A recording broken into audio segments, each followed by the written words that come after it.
Welcome to New Possibilities. I speak truth to power without fear. So I'm going to do this very brief hangout talking about these black presidential candidates. I speak truth to power without fear. So I'm going to do this very brief. Sorry about that. Yeah, so I'm going to do this very brief hangout. I'm going to talk about these black presidential candidates, share my thoughts about them, and my concerns. So this shouldn't be a long hangout. Right now I'm on a vacation, so I have some time to do video content. After this one, I'm going to do another video challenging people, so you all look out for that.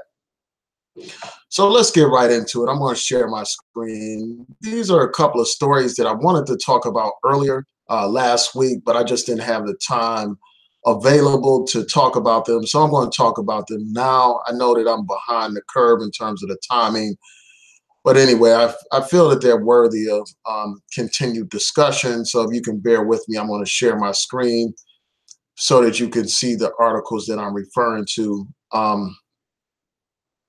The first article I'm going to address is this article about Kamala Harris. So let me share my screen so that you all can see this.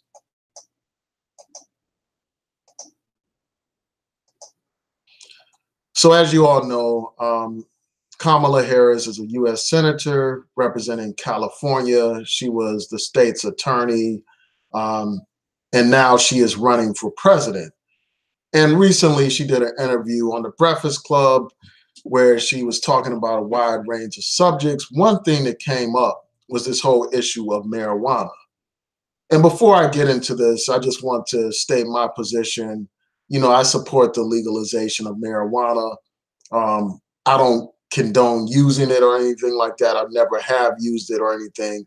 But I think that it should be legal. I don't think that people should be locked up for using marijuana. So I just want to say that off the top. So she was asked about this issue, you know, asked about whether or not she ever used marijuana. And this is what she said. She said, I have, and I did inhale. She talked about how she smoked weed in college. And Charlemagne the God asked her what kind of music she was listening to when she got high, basically, or what kind of music was she listening to at that particular time. And she said, oh yeah, definitely Snoop, Tupac for sure. So she's saying that she was listening to Tupac and Snoop back when she was in college. But as this article points out, she wasn't even in college at the time when these guys came out. Like, they came out after she left Howard University. She graduated from Howard University in 1986. And she graduated from law school in 1989. You know, and as this person pointed out on Twitter, Tupac's first album came out in 1991 after she left Howard University and after she left law school. Snoop's first album came out in 1993 after she left Howard University and after she left law school. So, I mean, obviously she's lying, you know, about listening to Snoop and Tupac while in college. You know, and I think that this is just another example of shameless pandering. You know, this woman is claiming that she was smoking weed and listening to Tupac and Snoop. You know, again, like playing into these stereotypes about what Black people listen to. I mean, even though there are a lot of Black people that listen to Tupac and Snoop, I like both of them. You know, I listen to that music as well. But I think that this is just another example of pandering. Obviously, this woman wasn't listening to this music at that time. You know, obviously, you know, she's exaggerating things. And I just think that that speaks to her character. I mean, the fact that she would go this far to pander, you know, by trying to appear to be cool by saying she smoked weed and she was listening to Tupac and Snoop. Next thing you know, she's going to be playing some hip hop music on her Instagram, pretending like she's down with the culture right now. And, you know, I just think that this is problematic. And this is part of the reason why her identity has become an issue in this election, because she has done all this pandering to the Black community. Now, there's nothing wrong with people seeking the support from the Black community. You know, obviously, all candidates, regardless of their race, should try to win over the Black vote. But the way you win over the Black vote is by addressing the issues that are relevant to the Black community. You don't win over the Black vote by pandering, by pretending to be so down with Black people, by pretending that you are, in fact, an African American, someone entrenched in the African American experience. You know, this woman, as you all know, is biracial. Her mother is Indian. Her father is a Jamaican. Um, she was raised in California for part of her life, and then for a large portion of her life, she spent that time being raised in Canada with her Indian mother. And as other people have pointed out, her mother is a member of the Brahmin class of Indians, like one of the higher classes, I think, if not the highest class in the caste system in India. So this woman's experience is different from the African American experience, but yet she's trying to make it appear as if she's deeply entrenched in African American culture, you know, by making her announcement by making an announcement at Howard University on Martin Luther King Day, you know, surrounded by the AKAs and all that kind of stuff, to make it seem as if she is in fact, you know, an African American and that she's had this African American experience. And the thing is, like, you know, that's just shameless, pandering. And the thing is, like, you can't pretend to be all down with Black people, as I said in the prior video, when you're married to a white man. You can't pretend to be all down with African American identity when you're around Black people, but then when you're in mixed company and you're presented with questions by white reporters, you talk about how you're just a proud American and you downplay African American identity. You can't have it both ways. And I think that that's one of the things that's unfortunate about this candidacy. Another thing that has to be pointed out, you know, as I pointed out before in another video, I'll post these videos in the card so that you all can go back and watch them. But you can't present yourself as a progressive while you supported policies that are not progressive at all when you were a prosecutor. You can't talk about mass incarceration, for instance, when you helped contribute to the problem of incarceration by making parents criminally responsible for their children's truancy. This whole thing could go on and on, but I just think that, you know, the core thing about this woman is that she is disingenuous, and it makes me question everything about her. You know, as I said before, I'm not completely ruling her out as a candidate. I'm not saying that I will absolutely not vote for her under any circumstances. If she were to win the Democratic nomination, I would vote for her over Donald Trump. Anybody is better than Donald Trump, but I don't think that she's the best candidate. And I just have serious concerns. I mean, then another point that I want to raise about Kamala Harris is this, often she's presented as this strong role model for women. Like, you know, she's presented as the feminist ideal. You have this independent woman who was able to make it on her own. But it turns out that this woman basically slept her way to the top by getting with this guy, Willie Brown, somebody that's like 30 years older than her. This man put her into a position where she was able to be on these important committees.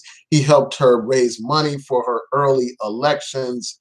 So this is not a self-made woman. And then the idea and just the issue of integrity, man, like sleeping your way to the top, sleeping your way to get political access and political funds, that makes me just question everything that you're about. It makes me question what kind of person you are. Another thing that I have to talk about is, the statements that she made about Jamaicans during this interview. Like, she talked about how she was part Jamaican. So, basically a lot of Jamaicans smoke weed, and, so it's to be expected that she smokes weed as a Jamaican. That promotes this idea that most Jamaicans smoke weed and stuff like that, which is not necessarily true. And it promotes a negative stereotype about Jamaican people. One of my friends on Facebook, but is proud that I know has her own law practice. She talked about how this promotes a negative image of Jamaicans. And I agree with her. So, those are some of my concerns dealing with Kamala Harris. And I want to be perfectly clear. I did a video about ADOS. That's these people that talk about how we should only be represented by people who are descendants of, American descendants of slaves. We can only be represented by that group of people. And my whole thing against her is not because of her having a, Jamaican heritage or being part Indian and stuff like that. As far as I'm concerned, that wouldn't even be relevant if it wasn't for the blatant pandering this woman does. As I pointed out in my videos, arguing against this ADOS movement, plenty of Black immigrants have made great contributions to the African American community and have fought strongly for our issues. So I'm not one of these people that will solely dismiss her based on that. But again, I raised my concerns. I have various concerns about her. And I just think that overall, the Black community deserves more Black candidates for president, better qualified type of candidates. Now, are these candidates qualified on paper? Yes, they are. They're both U.S. senators. And I'm talking about Kamala Harris and Cory Booker. Yes, they are very well educated and they have accomplished great things in life. But in terms of, their commitment to the community, we could use better candidates. In terms of, their conviction and them being truly down with the African American community, truly concerned about the plight of African American people, I think that obviously we can have better candidates. And that brings me to Cory Booker.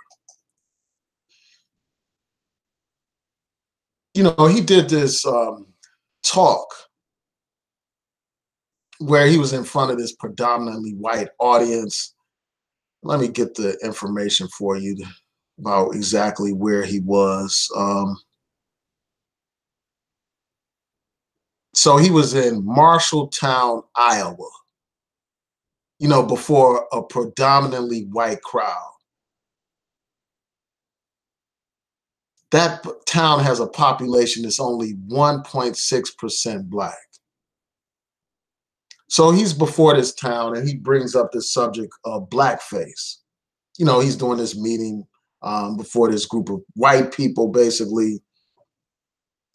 And during this talk, he talked about how his friends had came to him and asked him why blackface is bad. These are some white friends, obviously. Then he offered praise for white people who were brave enough to broach the subject. And he went on to say, if you want to have more courageous empathy, you have to put yourself in a white person's position who might have questions. So you got to have empathy for white people that simply don't get it about why blackface is such a horrible thing in order to have a dialogue. This is what he's saying. He said, we have to be able to talk about race in America. If you want to have reconciliation, you can't have reconciliation without truth telling. And there are a lot of folks who don't want to tell the truth about the persistent problem of race, of inequity in this country. We got to tell the truth. But we, of all people, Black, white, gay, straight, have got to start extending grace to one another so that we can have honest conversations and leave room for growth. So this man is talking about having empathy for people that don't understand why blackface is a problem, having empathy for people that wear blackface, having empathy for all those white people that every year parade around in blackface during Halloween. We're supposed to have empathy for these people. We're supposed to have empathy for people like Ted Danson, who wore blackface and used the N-word over and over during a comedy routine. We're supposed to have empathy for these kind of people. These people that degraded Black people, humiliate Black people, made mockery of Black people, stereotype Black people, made Black people into a cartoonish type of buffoonish character to humiliate Black people, to make Black people look like buffoons and idiots. We're supposed to have empathy for these kind of people.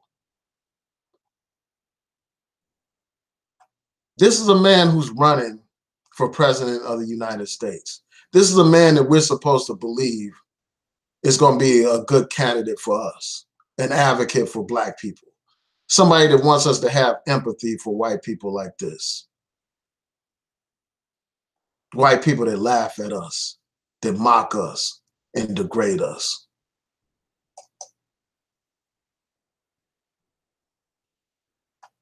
I can't have respect for a candidate that would say something like this. Can we really rely on somebody like this when we face the problems that our community faces? I mean, like the police brutality issues, the mass incarceration issues, and other issues of great importance to our community. Can we rely on somebody like this to really speak out boldly and courageously on our issues when they're concerned about having empathy for racist white people? So for that reason, I'm just looking at his whole campaign with a side eye. Again, I'm not ruling him out completely. I'm not saying that I will absolutely not vote for him as a candidate, but this raises serious concerns for me. Somebody that wants us to have grace and empathy for racist ass white people, man. I don't have any empathy for these people. At this point, if you don't understand why blackface is a problem, there's something wrong with you. And I don't have the time or the energy to educate you. Like you had that governor in Virginia. And I'm going to pull up his, and this is why it's come up, you know, because you had the situation with the Gucci, for instance, you know, selling a sweater like this, a blackface sweater, and they actually expect us to have empathy for people like this, for a company that puts out products like that. You expect us to have empathy for that? So let me go to this governor to show you all the images, and I'm sure you all have seen them. I've done a video about this before.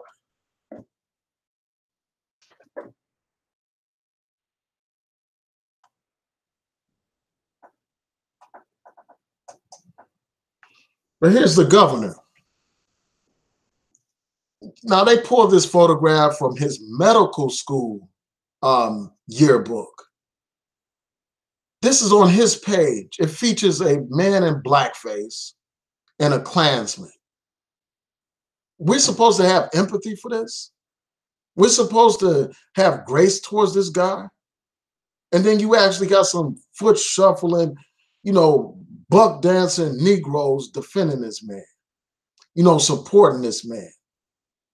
According to some polls, they said a lot of Black people still support this man despite this revelation.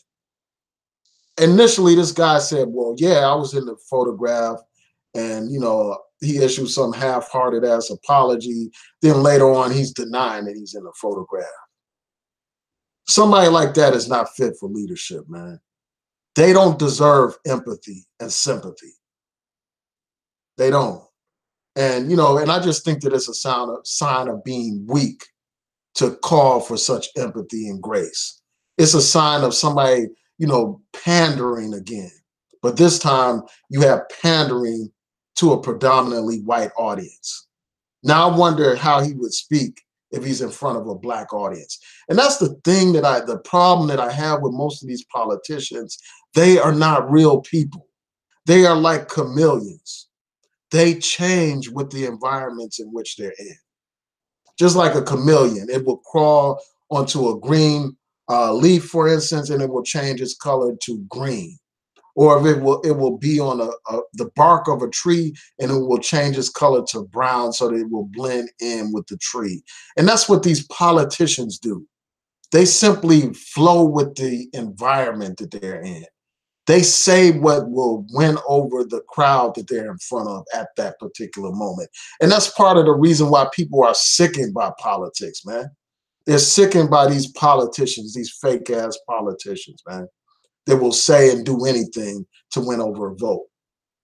We don't need any more politicians putting black interests at the bottom of the barrel. We don't need any more black politicians who put us at the bottom of the totem pole, even though we are the ones that they primarily can depend on for their votes.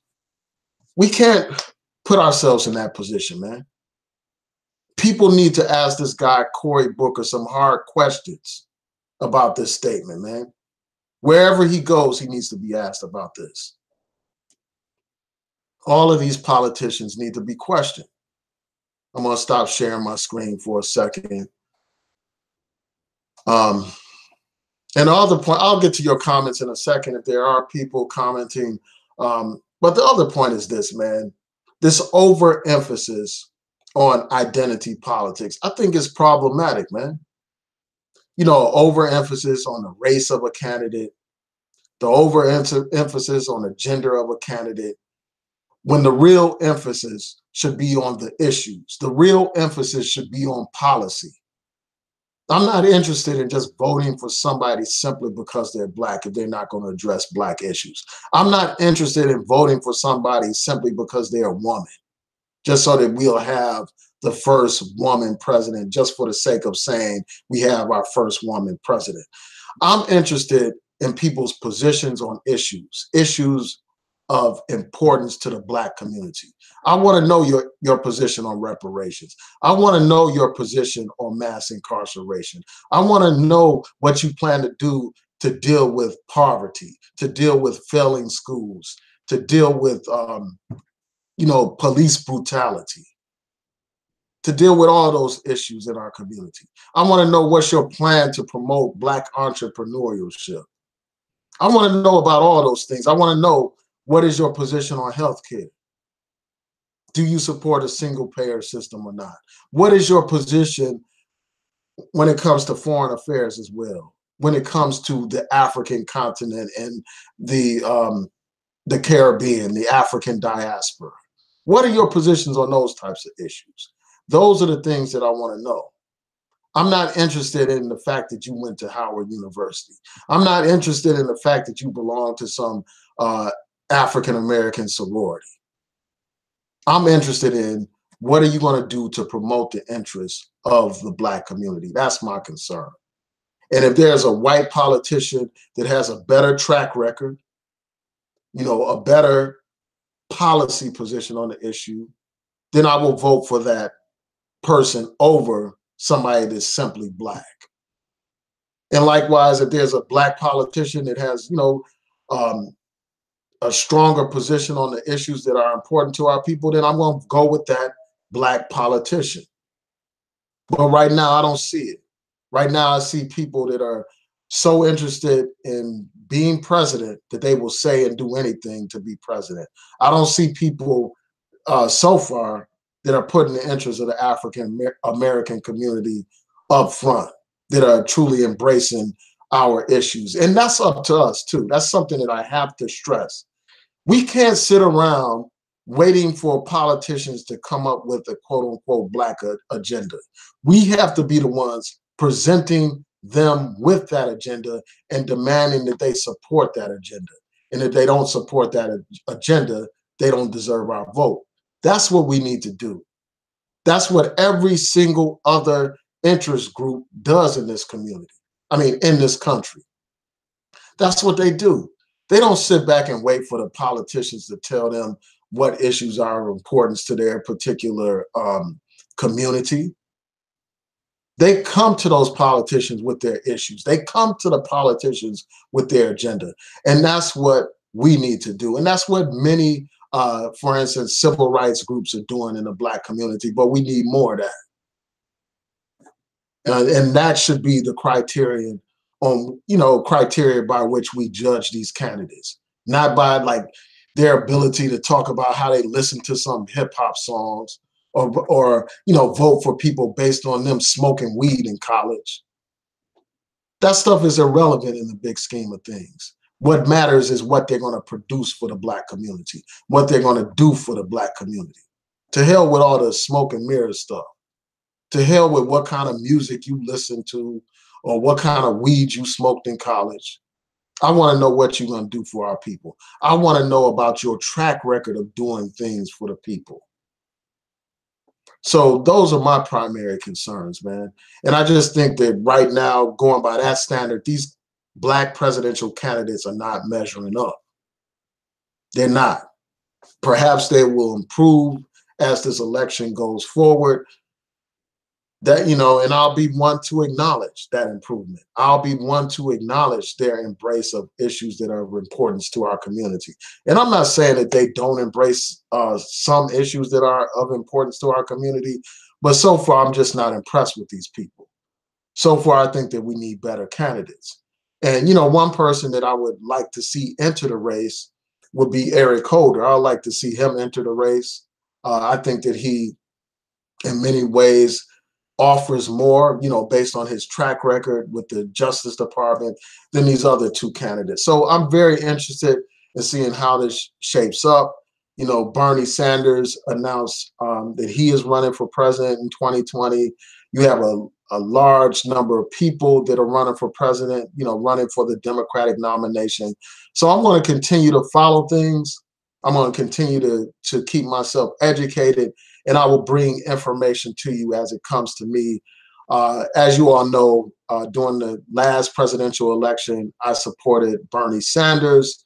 Right now, I'm reserving judgment. I'm going to just look at the field, see who's running and stuff before I, endorse any of the candidates for the Democratic nomination. So let me see what folks are saying before I sign out.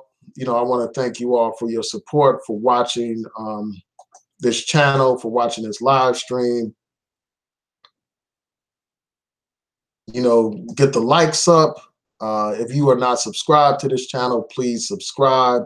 Hit that notification bell so that you'll know when I post new content.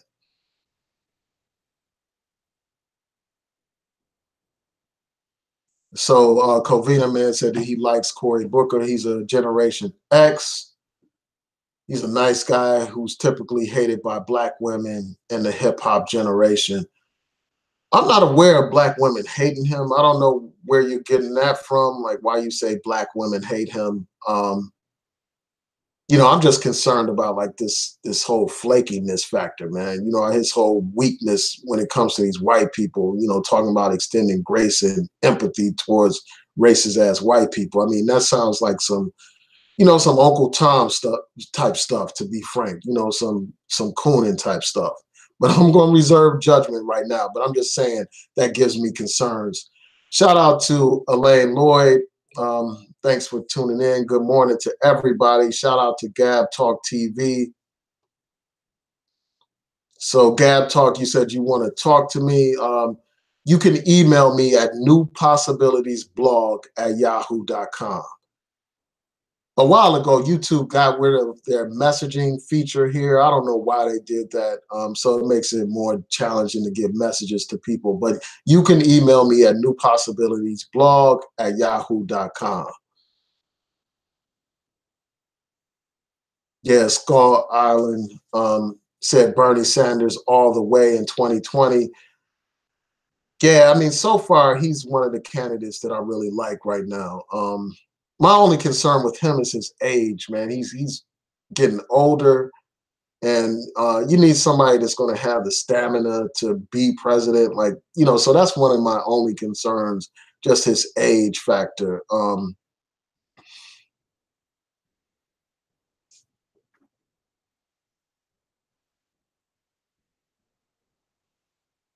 Yeah, she can't have it both ways. I mean, and that's the thing. Like, these people want to have it both ways. 1 minute, they're African American.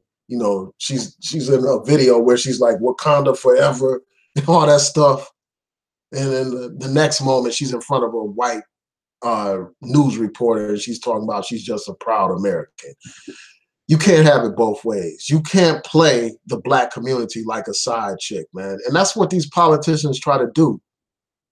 They want to whisper sweet nothings in our ear behind closed doors while basically the white community is their main chick and we're just some side chick or whatever. To hell with that, man. You know, that's how I see it. That's how I see most of these black politicians treating the black community. They want our full support, but they don't want to give us their full support. They want to deal with us from a distance. And I'm just like, to hell with that, man. If somebody wants our support, they have to give us their support. They have to embrace our agenda, you know, regardless of their race. That's what has to happen.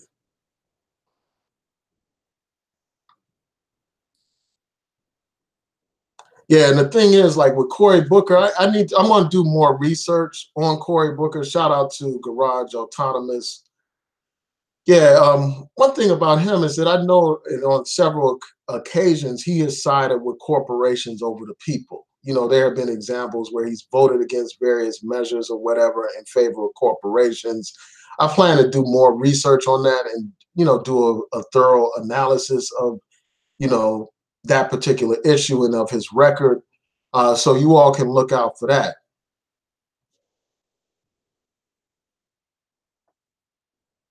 Yeah, so Garage Autonomous says he has Big Pharma funding him, and he's still trying to fix the optics of that because he knows that running in 2020, he has to talk about healthcare.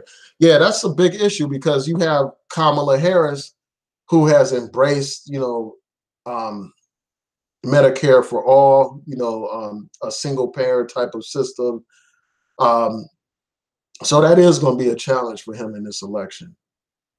You know, the fact that he did embrace big pharma, and I'm going to have to um, look into that more. You know, I want to do more research on that, but I am vaguely familiar with what you're talking about, Garage Autonomous, and I think that that's very important. That's a very important issue.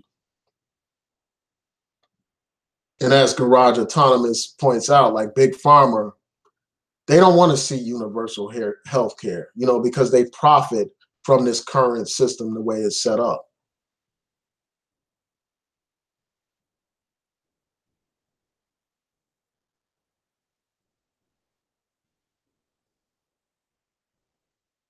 Yeah, so someone said there's no empathy given for them. They should give empathy, you know, they should empathize us. You know, they should. I mean, they should have some kind of empathy for a group of people that have been discriminated against, you know, for a group of people that were enslaved and Jim Crowed and, you know, continue to suffer from racism in this country. They need to have empathy for our situation. We shouldn't be having empathy for, you know, the victimizers, you know, the people that are, you know, psychologically abusing us with this blackface image. Even in this modern day, you got people doing this stuff. BB said, first off, even though you're using that term, nignog, I can't co-sign that term because I know a lot of white supremacists use that term. But you said he doesn't have a wife, so he's canceled. Now, a lot of people have been speculating about him and not having a wife and all that kind of stuff, not ever being married. You know, they raise questions about his sexuality and stuff like that, especially since he's like such a strong and vocal advocate for gay rights and stuff like that. You know, obviously, I think that somebody would be a better candidate if they're married. You know, that shows that they have some stability in their life. It shows that they're reliable. It shows that they have certain family values and stuff like that. I think that is something that has validity to it. But I wouldn't rule somebody out completely for being president if they had strong policy positions and they had a strong and proven track record that backs up their current policy positions. So I would not rule somebody out simply because they weren't married. But I get what you're saying, though. I understand why that is important to a lot of people.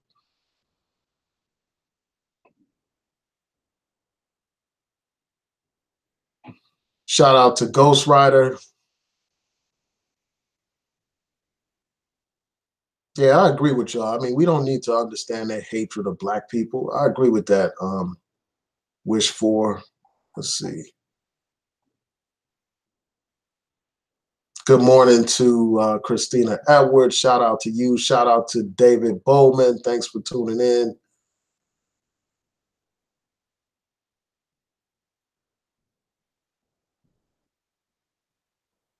Yeah, Water Sniper. Shout out to Water Sniper. Yeah, she was basically trying to make reference to Bill Clinton.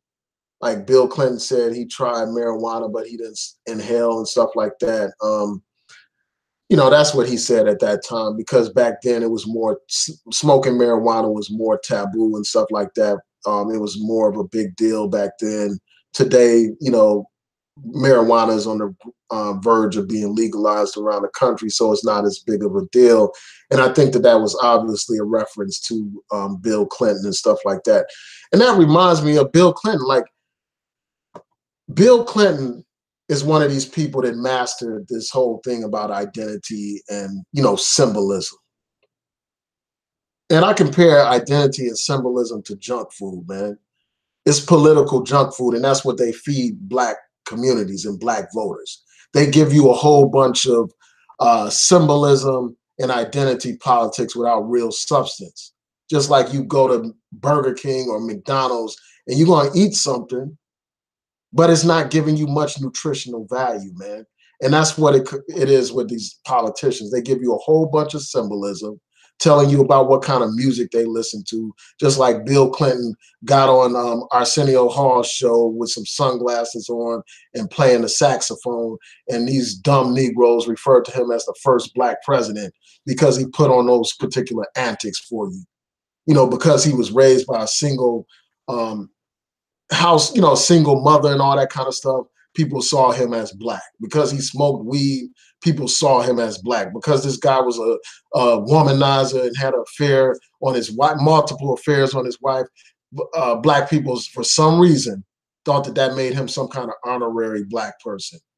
Never mind the detrimental policies that this man promoted, like the crime bill and all that kind of stuff. Never mind him getting rid of welfare as we know it and all that kind of stuff. Mass incarcerating black people. Never mind any of that stuff. What mattered to them was the symbolism. What mattered to them was the identity politics, the junk food. And, to hell with junk food, man. We need healthy food, man, when it comes to this politics stuff, man. So I'm not concerned with these little ridiculous shows that these politicians put on for us. These smoke and mirror shows where they give you a whole bunch of identity rhetoric and they give you a whole bunch of symbolism. I want substance. That's what we need, substance, to improve our communities, to improve communities like Baltimore, where you have, high poverty rates, where you have a situation where people are getting caught up in the drug trade because they don't have opportunities because of the failing schools. Those types of situations need to be addressed. The police brutality problem needs to be addressed.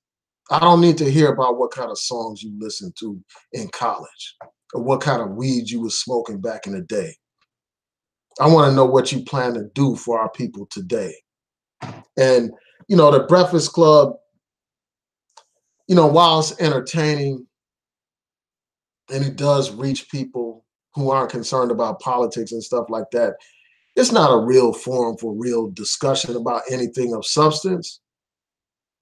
It's a joke. It's a joke to me, man. And I know a lot of a lot of respectable people appear on that show because they know that it has a large audience and stuff like that. But you got to give our people substance, man. I'm sick of these basic, um, basically like a coon show that they put on for us. They basically dress up in blackface in in a figurative sense in order to win over our vote. Man, we don't need that. We deserve better than that.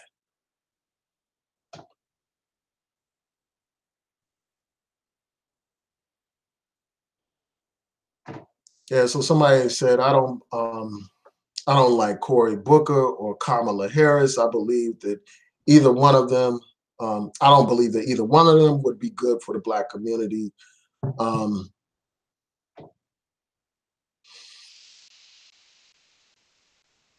and then somebody pointed out how Bernie Sanders didn't support reparations, and for that reason, Bernie Sanders is not getting their vote.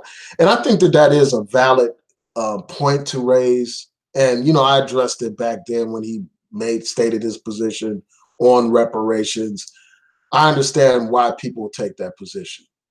I get that, and I do believe that we should ask every single politician what is their position on reparations. I do believe that. But if someone has a strong record and they have, you know, strong positions on other issues that are of importance to our Black community, I'm not going to just rule them out simply because of their position on reparations when they are a better candidate than the alternative, when they would do far more for the Black community than the alternative. I think that it is, I just think that it's not the most wise thing to do to rule somebody out completely based on one single issue, even though that is a very important issue. It's definitely very important. And I know that one of those Democratic candidates at least has talked about their support for reparations. I can't remember the lady's name or whatever. When I do remember it, I'll post that in the description box. There's one particular candidate, a white woman, who has embraced reparations. But just embracing reparations for a campaign, to me, I have to go back into her history. I wonder if prior to her current campaign, if she had supported the issue of reparations. And I wonder what her track record is when it comes to the Black community. So those are the types of things that we have to investigate. Bernie Sanders, for instance, was involved in the civil rights movement, did go to jail fighting for civil rights, fighting to end segregation in this country. That is a proven track record of being an advocate for African American issues. So I'm really interested in doing the research on that particular candidate. I wish I could recall her name, but again, I'll post that information in the description box. But I do believe that you make a valid point. And I think that it's important for these Black candidates, especially, to embrace the issue of reparations, to embrace it. But I think that too many of them are shook, man. They're afraid, because they believe that if they embrace reparations, they won't get the white vote. And you cannot be elected president with just the Black vote, as you all know. So I'm going to keep informed about these particular issues, and I will be back on here with further content on that. But I do think that you raise a valid point, Benton, about reparations. It's definitely a strong point.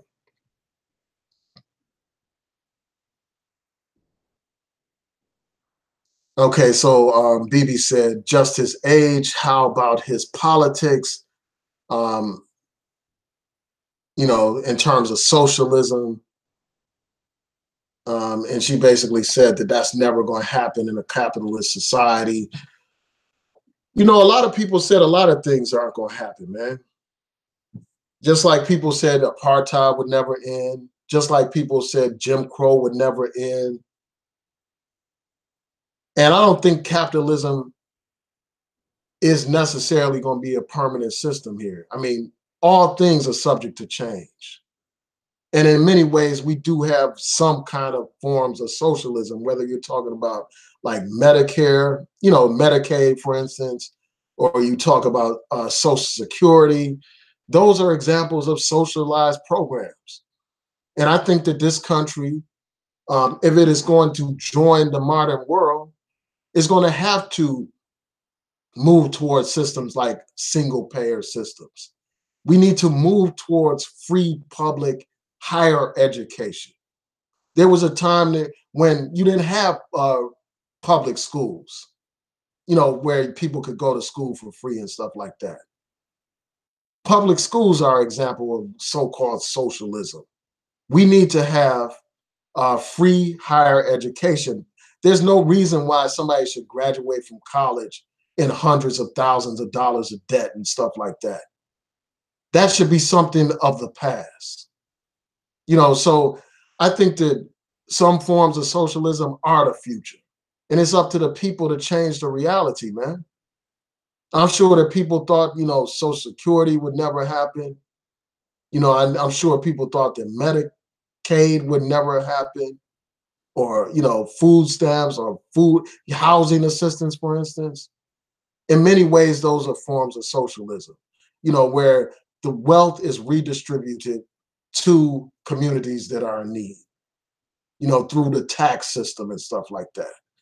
So I don't think that it's far-fetched that this society would move more toward socialistic type of programs, whether we're talking about single-payer healthcare or we're talking about free public education. And I think that those are great ideas that will benefit poor, struggling communities, communities that are disproportionately African American. So I'm not one to write off ideas and stuff like that. I think that it takes courage to have a vision to think of things like that. Just like people think, for instance, Pan-Africanism is far-fetched. It's only far-fetched until it becomes a reality. Just like I'm sure people thought the European Union was a far-fetched idea or whatever, until it became a reality. So I just think that we have to have the courage to vote for candidates that are going to make a difference. Just like the people in New York voted for that sister, well, the lady, what's her name? Ocasio, whatever her name is, the one from the Bronx, Alexandria Cortez or Ocasio. I'm probably messing her name up, so forgive me, but y'all know who I'm talking about. Like her, she's a democratic socialist making waves in Washington. She's only been there for, a couple of months or whatever, and she's already making a difference, with the Green Bill and all that kind of stuff. So yeah, I just think that we have to have the courage to go beyond the confines that they have given us, where they say, well, such and such candidate is not electable and this and that. But I think that your concerns are legitimate. I do think that a lot of people are so hostile to socialism, and, they've used that talking point against Barack Obama, suggesting that he was some kind of socialist. And it does rile up, the far right, a lot of these right-wing people, redneck people and stuff like that. And the sad thing is a lot of those people that supported Donald Trump, they would benefit from those quote unquote socialist programs that they complain about.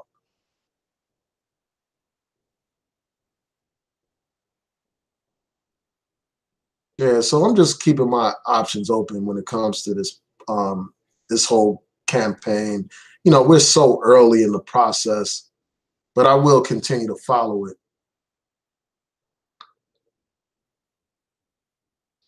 Yeah, and somebody said for Cory Booker to ask Black people to empathize with people who have never empathized with us was insulting and disrespectful. Agreed.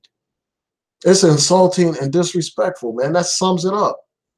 This guy basically had on his tap dance shoes, his white gloves, and he was putting on a coon show for those people, man. Just like that little cartoon where they have uh, Daffy Duck tap dance, and that's what Cory Booker reminded me of when he was talking about we need to empathize with these damn racist blackface people. These people, white people wearing blackface.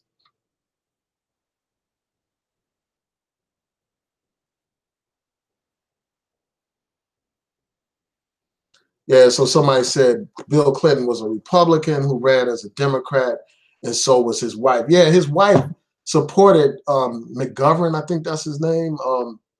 I did some video clips of her like voicing her support for a right-wing Republican. And now all of a sudden she's some liberal that's going to champion for Black people. Yeah, I mean, it's just something else, man. Yeah, and Water Sniper pointed out that example of that hot sauce in my purse thing, man. That's a great example. For instance, like Hillary Clinton doing a campaign, she was talking about how she carries some hot sauce in her purse or whatever, you know, making a reference to some song Beyonce had or whatever, making it seem like she's all down with black people and stuff like that. We deserve better than that, man. We deserve much better than that. When these people come to the gay community or to the you know, to the pro-Israel community or the gun community, they're not putting on no show for them. They're coming to them with actual issues, telling them what issues they're going to support, what bills they're going to vote for, or, you know, what kind of legislative reforms they're going to put forth. But they come to you and me with some hot sauce. They come to you and me with how they listen to Tupac, how they smoke some weed and stuff like that. And some of us are so gullible and so ignorant that we fall for this every time. So gullible and so ignorant, man. Just like you got some of, you know, some of my Jamaican brothers and sisters, for instance, you know, who are supporting this Kamala Harris because she's part Jamaican. To me, that's stupid. That's a stupid reason to vote for somebody, man. Or people supporting her because she went to Howard. You know, I graduated from Howard University too, but I'm not going to vote for her just because she went to the same college that I went to. And then you got these people that are in the same sorority as her, supporting her because she's one of their sorors and stuff. To me, that's an elementary, juvenile type of reason to vote for somebody, man. That's an unsophisticated, unintelligent reason to vote for somebody. But a lot of people, a lot of voters are gullible like that, man. And that's why these politicians can put on these performances for people.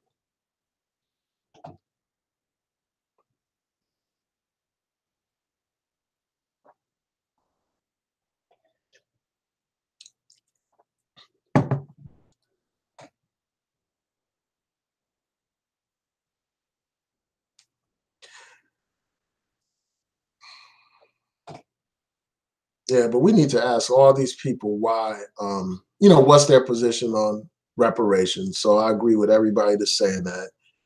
And why do they take that position?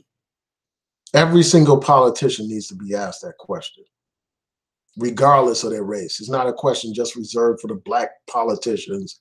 It's a question that needs to be placed before every single politician that comes to us, all these presidential candidates, your US senators, your congressmen need to be asked that question.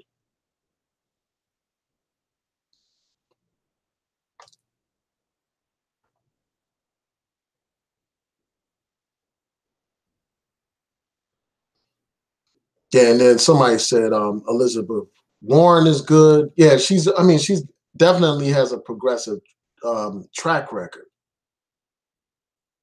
But she said that her line about her $5 Indian um, status at law school is, you know, is problematic. You know, that's definitely a question that I have. Like for me, I'm big on integrity. Like I'm big on people living by their word, you know, being honest. If somebody's proven themselves to be dishonest, you know, to be disingenuous, I can't support them. Here you had this woman, this has such a minute amount of Native American blood in her, but yet she claimed to be Native American on various forms. To me, that's dishonest. To me, that shows a lack of integrity.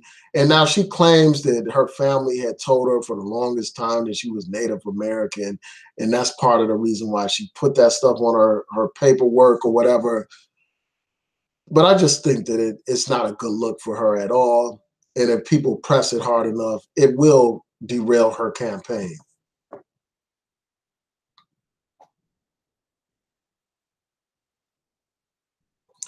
Yeah, I may do that for another video, Water Sniper. I may have to save that for another video. But I want to thank you all for tuning in. I truly appreciate your support. Again, please rate, comment, subscribe, like this video, share this video, encourage your friends to subscribe to New Possibilities. Again, one of my goals is to reach 10,000 subscribers. I know that we can do it, and I appreciate your support. Also, I want to remind you all that I do have Super Chat in the chat room. If you support this channel, feel free to give donations to support this work that we do here. So with that, I'm going to say peace and blessings to each and every one of you. Again, I thank you for your support. Peace.